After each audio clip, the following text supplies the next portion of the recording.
Bismillahirrahmanirrahim. Assalamualaikum warahmatullahi wabarakatuh. Alhamdulillahirabbil alamin, wassalatu wassalamu ala Rasulillah sayyidina Muhammadin wa ala alihi wa ashabihi ajma'in. Amma ba'du. Jemaah tarawih yang insyaallah dimuliakan dan dirahmati oleh Allah Subhanahu wa taala.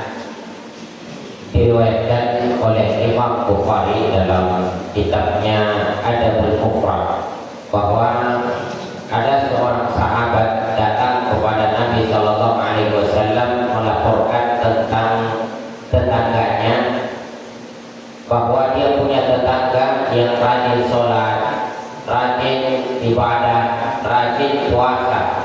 Semua ibadah boleh dikatakan dia laksanakan semuanya. Dia jalankan ibadah kepada Allah. Hanya saja kata sahabat tersebut, dia laporkan kepada Allah, ya Rasul, ada tetangga saya itu orangnya rajin ibadah, rajin sholat, rajin puasa. Hanya saja ya Rasul, ucapannya itu selalu menyakiti tetangganya. Dia tidak mampu mengontrol ucapannya sehingga kadang menyakiti tetangganya. Apa kata Rasul? La khaira fiha huwa finnar. Tidak ada kebaikan padanya, tempatnya adalah nerakanya Allah Subhanahu wa taala. Sahabat jadi heran, kenapa ya Rasul? Bukankah dia rajin ibadah, rajin sholat, rajin puasa? Apa kata Rasul sallallahu alaihi wasallam? Seseorang yang melaksanakan ibadah, namun ibadahnya tidak mampu mengantarkannya untuk memiliki perilaku yang baik, ibadahnya tidak menjadikannya memiliki akhlak yang baik, maka ibadahnya tidak ada gunanya di sisi Allah Subhanahu wa taala. Kata Nabi, wallahi la yu'min, wallahi la yu'min man la yaqulu jarahu bawa'iqah. Demi Allah tidaklah beriman siapa itu, siapa yang tetangganya tidak aman dari gangguan dirinya, mau baik ucapan maupun perbuatannya. Bahkan sebuah hadis yang diriwayatkan oleh Imam Bukhari dan Muslim, Nabi sallallahu alaihi wasallam bersabda, la yadkhulul jannata, tidak akan masuk ke dalam surga siapa itu, man la ya'manu jarahu bawa'iqah, siapa yang tetangganya tidak aman dari gangguan dirinya, baik lisan, ucapan maupun perbuatannya. Jadi ya, biarpun ibadah kita luar biasa, kalau kita jahat terhadap tetangga, karena memang tetangga ini adalah salah satu yang menjadi prioritas di dalam agama kita. Jadi ketika seseorang meninggal dunia, rajin sholat, diperhatikan sholatnya bagus, dia puasa di bulan Ramadan, ibadah-ibadahnya dijalankan, namun begitu dibimbing mengucapkan la ilaha illallah dan tidak bisa mengucap la ilaha illallah, itu masalah. Karena kata Nabi, la ilaha man kana akhiru kalam la ilaha illallah dakhala al-jannah. Ciri orang yang akan selamat itu ketika dia tidak meninggal dunia, dia ucapkan kalimat la ilaha illallah. Kalau ada orang tidak bisa bergerak lisannya mengucapkan la ilaha illallah, itu ciri bahwa orang itu celaka. Jadi kalau ada orang hendak meninggal dunia, kata Nabi, la itu mautaku bi qiraati la ilaha illallah, bimbing mereka dengan kalimat la ilaha illallah. Kalau dia bisa mengucapkan la ilaha illallah, maka itu adalah tanda bahwa dia adalah penghuni surga. Tapi kalau dia tidak bisa mengucapkan kalimat la ilaha illallah, maka itu tanda bahwa dia adalah penghuni nerakanya Allah Subhanahu wa taala. Meskipun dia rajin sholat, dia rajin puasa, dia rajin ibadah kepada Allah. Makanya kata ulama, kalau ada orang secara ibadah bagus, namun dia berat mengucapkan kalimat la ilaha illallah, maka periksa dua hal, kata ulama. Apa itu? Yang pertama, periksa hubungannya dengan kedua orang tuanya. Karena durhaka kepada kedua orang tuanya, itu menghalangi seseorang untuk bisa mengucapkan kalimat la ilaha illallah. Karena orang yang durhaka kepada kedua orang tuanya, dia ada tempatnya di dalam surga Allah. Kemudian yang kedua, bahkan dalam riwayat, orang yang durhaka kepada kedua orang tuanya tidak akan mencium baunya surga. Jangan masuk surga, baunya surga tidak akan dicium.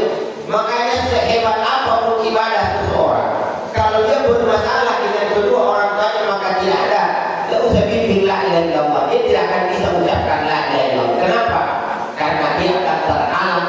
Karena kalau dia mengucapkan la ilaha illallah, itu di surga. Sementara orang durhaka kepada kedua orang tuanya, itu bukan penghuni surga.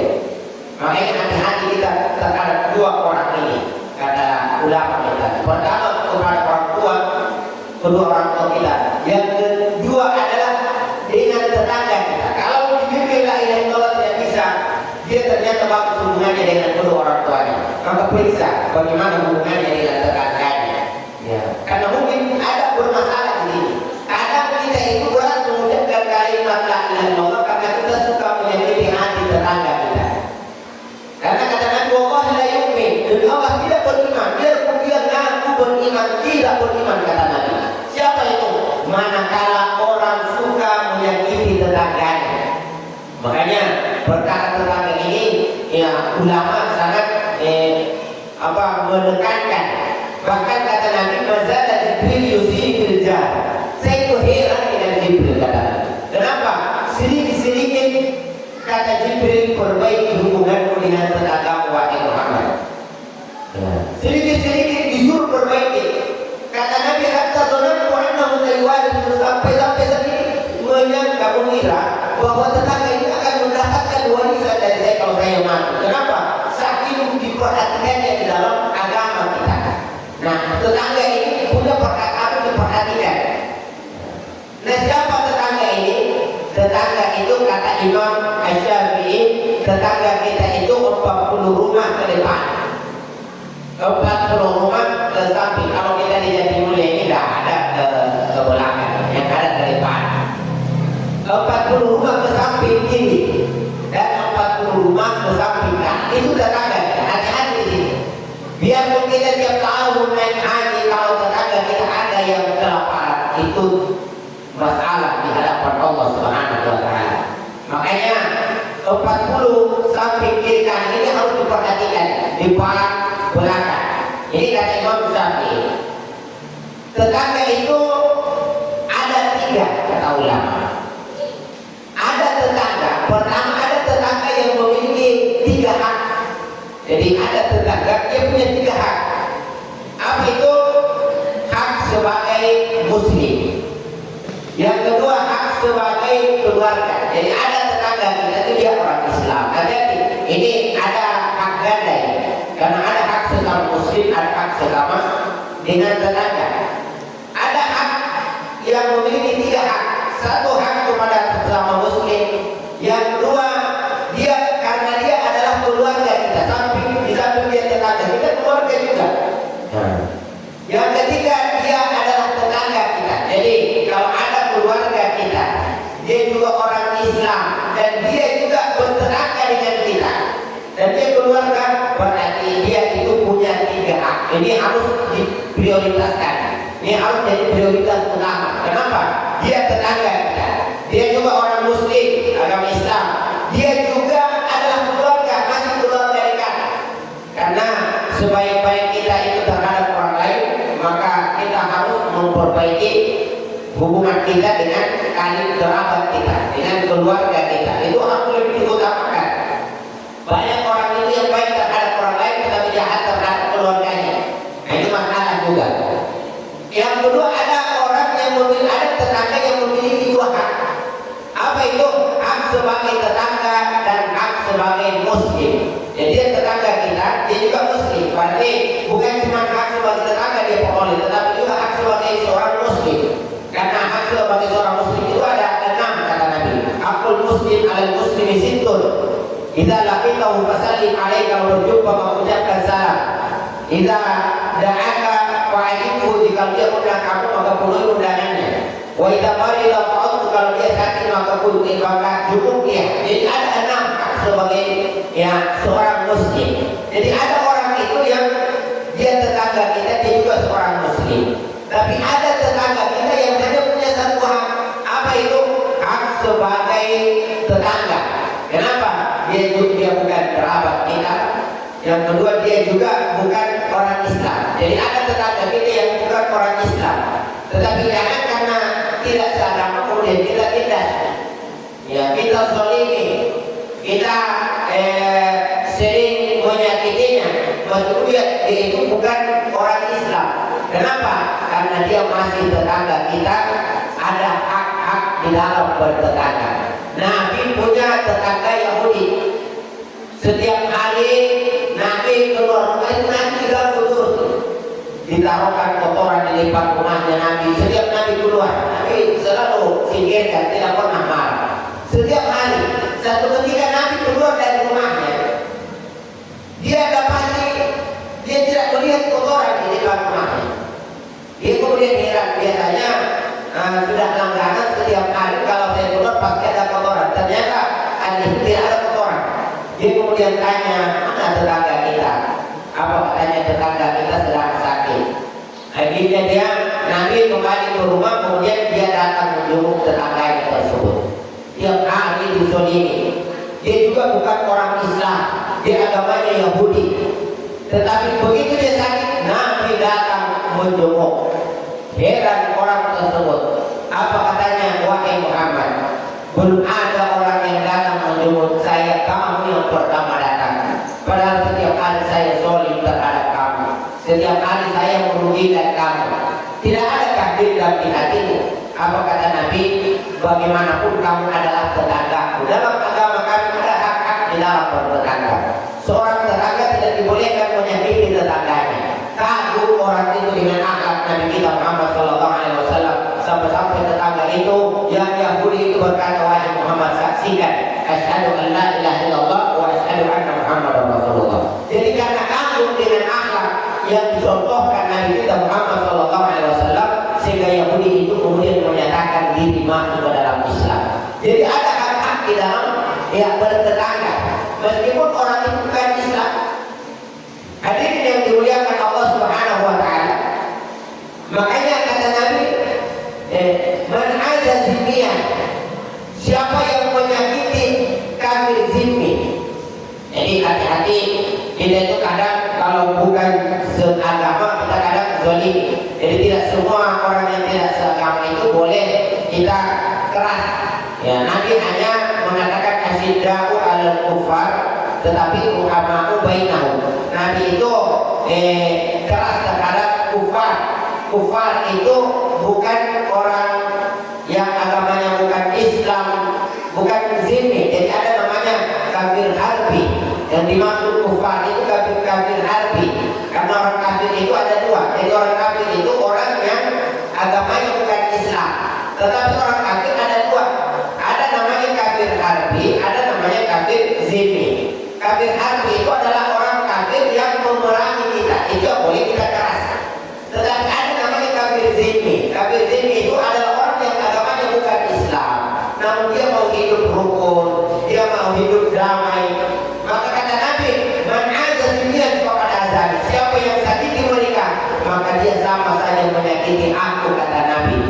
Ya, dan siapa yang menyakiti aku, berarti dia menyakiti Allah.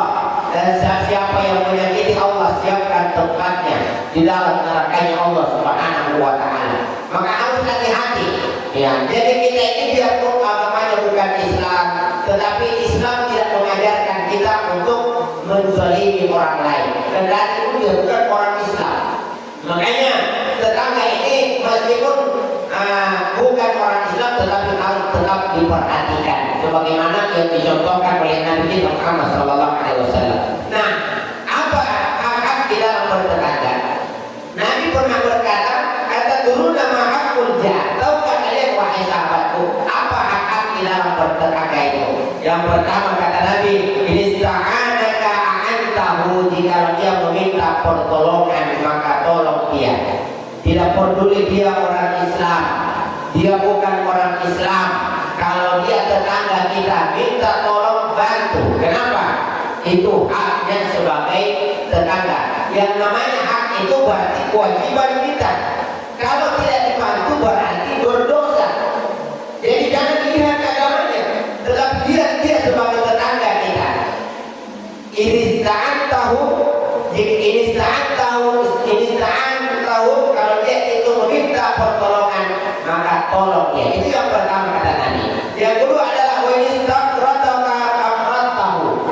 jika dia meminta untuk meminjam, ya kalau dia ingin meminjam sesuatu maka pinjami dia. Nah itu hak di dalam bertetangga. Minta pinjam barang. Nah, yang penting adalah jangan sampai mau dipakai mau beli. Ya di dalam agama kita. Tentu ada porsi-porsi tertentu yang sampai dijamin justru dipakai menyembelih, padahal kita pakai, ada juga kita pakai untuk mengiris daging yang untuk kita makan. Tentu ada porsinya masing-masing. Kemudian yang ketiga, wa in taqara a'anta udda alaihi, kalau dia miskin maka bantu. Ini konsekuensi dari orang kaya. Kalau dia miskin bantu. Nah, makanya kadang ada orang itu setiap tahun naik haji, atau setiap saat sedikit umrah karena banyak uangnya, tetapi tidak peduli dengan tetangganya. Ada yang sakit, ada yang miskin. Makanya dalam riwayat yang pertama yang kita ceritakan, datang lagi sahabat berkata, ya Rasul, ada tetangga saya yang dia itu ibaratnya biasa-biasa saja, cuma sholat wajib, dia kerjakan yang wajib, tidak ada yang luar biasa. Intinya dia kerjakan yang wajib-wajib saja, ya Rasul. Tetapi dia itu baik terhadap tetangganya, orangnya baik. Apa kata Rasulullah? Huwa fil jannah, dia akan menjadi penghuni surga yang Allah Subhanahu wa Ta'ala. Apa maksudnya? Bahwa ternyata kita ini tidak hanya harus memperbaiki ibadah kita kepada Allah, tetapi juga harus memperbaiki hubungan kita terhadap sesama manusia. Biarpun bagus hubungan kita kepada Allah, namun buruk hubungan kita terhadap sesama manusia, maka tidak ada tempat kita di dalam surga Allah Subhanahu wa Ta'ala. Wa in marida fa'udhu, kata Nabi, dan kalau dia sakit maka jenguk dia. Jadi ada di dalam menjenguk. Kalau menjenguk, doakan, berikan semangat. Jangan justru patahkan semangatnya. Kamu sakit apa? Oh, sakit perut. Oh, sama dengan sakitnya tetangga saya, tapi tetangga saya itu sudah mati kemarin. Akhirnya dia takut. Ya, jadi jangan menakut-nakuti, tetapi doakan, kasih semangat supaya dia bisa sembuh. Ya, jadi itu adab di dalam bertetangga. Yang terakhir adalah wa idza mata fa'udhu fattabi'hu. Kalau dia mati maka tidak peduli dia itu orang Islam, apakah orang non Islam, yang jelas dia itu tetangga. Kalau mati datang lihat jenazahnya, tidak akan kunjungi. Kalau dia orang Islam, maka kata Nabi, barang siapa yang mengunjungi jenazah, kemudian ikut mensolatkannya, kemudian ikut mensolati jenazah. Jadi banyak orang itu cuma datang saja berkunjung, tetapi tidak ikut sholat. Padahal kata Nabi, barang siapa yang datang mengunjungi orang yang meninggal dunia, jadi tidak cukup datang mengunjungi orang meninggal dunia, siap-siap sholat, karena hadisnya sampai sholat. Kata Nabi, barang siapa yang datang bertakziah, mengunjungi orang mati, kemudian ikut mensolatinya, maka kata Nabi, falahu qiratun, baginya satu qirat. Dan barang siapa yang mengikutinya sudah sholat, diikuti lagi sampai di kuburan, sampai kuburan, maka kata Nabi, falahu qiratan, maka baginya dua qirat. Sahabat bertanya, mal qiratan ya Rasul, apa itu dua qirat ya Rasul? Apa kata Rasulullah? Mithla jabalin Uhud. Satu qirat itu seperti gunung Uhud. Kalau mau lihat gunung Uhud, pergi umrah, naik ke tanah suci atau lihat di internet, itu gunung Uhud itu besar. Nah, barang siapa yang mensolati jenazah, dia datang mengunjungi kemudian itu mensolati, baginya pahala satu gunung Uhud. Ya, kalau dia antar sampai di kuburan, maka baginya pahala seperti, bukan gunung yang dia dapat, bukan, tetapi pahala yang sebesar dua gunung Uhud. Maka ini akan di dalam bertetangga yang juga menjadi perhatian di dalam agama kita, karena kesalahan di dalam memperlakukan tetangga kita maka akan buruk akibatnya nanti di hadapan Allah Subhanahu wa Ta'ala. Man kana yu'minu billahi wal yawmil akhir, kata Nabi, siapa yang mengaku betul-betul dia beriman kepada Allah, maka kata Nabi, fal yukrim jarahu, maka hendaklah dia itu menghormati tetangganya.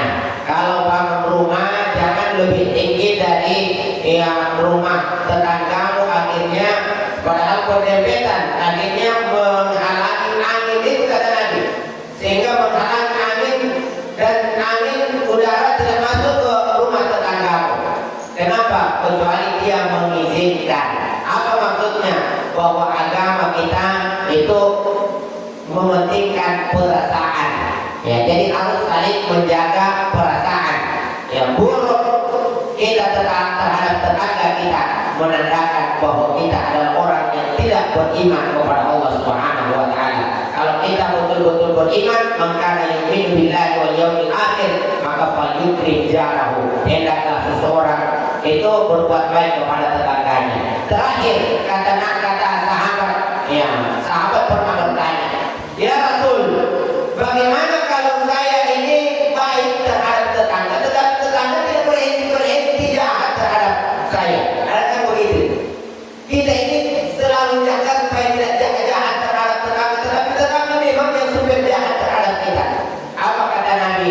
Biarkan dia tetap jahat kepadamu, tetapi kamu jangan jahat kepadanya.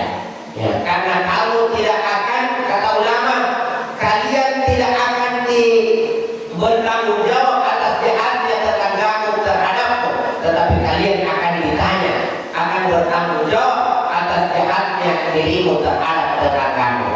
Artinya kalau orang jahat terhadap kita, biarkan saja, asalkan jangan kita yang jahat terhadap tetangga kita. Kalau dia jahat, maka kita balas dengan kebaikan. Itu yang dicontohkan oleh Nabi kita Muhammad SAW. Yang harus jaga ucapan kita, jaga perbuatan kita, jangan sampai ada perilaku ataupun ucapan yang menyakiti tetangga. Ada dulu namanya muftis, tahu kalian siapa orang yang bangkrut nanti hari kemudian, kata Nabi. Orang bangkrut itu adalah orang yang datang kepada Allah banyak pahala sholatnya, banyak pahala puasanya, banyak pahala hajinya, tetapi sayang ucapannya buruk, sayang perbuatannya suka menyakiti orang lain, sayang dia suka mencaci maki, memfitnah orang lain. Nanti habis pahalanya dipakai untuk membayar orang yang pernah dia sakiti, orang yang dia caci maki, dan ternyata masih banyak orang yang dia sakiti, dan ternyata sudah habis pahalanya dipakai membayar. Maka dosa orang yang pernah dia caci maki diambil dan diberikan kepadanya, sehingga dia orang yang rajin sholat tetapi habis pahala sholatnya dipakai membayar, dan masih banyak kesalahan yang dia lakukan ke orang lain, sehingga dosa orang yang dia sakiti itu diambil diberikan kepadanya, sehingga tersisa yang ada pada dirinya hanyalah dosa, sehingga dia pun dicampakkan masuk ke dalam nerakanya Allah Subhanahu wa taala. Itulah kerugian kata Nabi kita, itulah kebangkrutan. Dia orang yang rajin ibadah, namun dia tidak, ibadahnya tidak mampu menjadikannya berakhlak yang baik, ucapannya tetap buruk, perilakunya tetap buruk. Maka seyogyanya ibadah itu, inna sholata tanha 'anil fahsya'i wal munkar. Sholat itu harusnya mampu memperbaiki perilaku kita, baik perilaku yang jahat maupun fahsya maupun perilaku yang munkar, baik yang berperilaku kriminal maupun yang berupa perilaku seperti seksual dan lain sebagainya. Wallahu muwaffiq ila aqwamit thariq. Wassalamualaikum warahmatullahi wabarakatuh.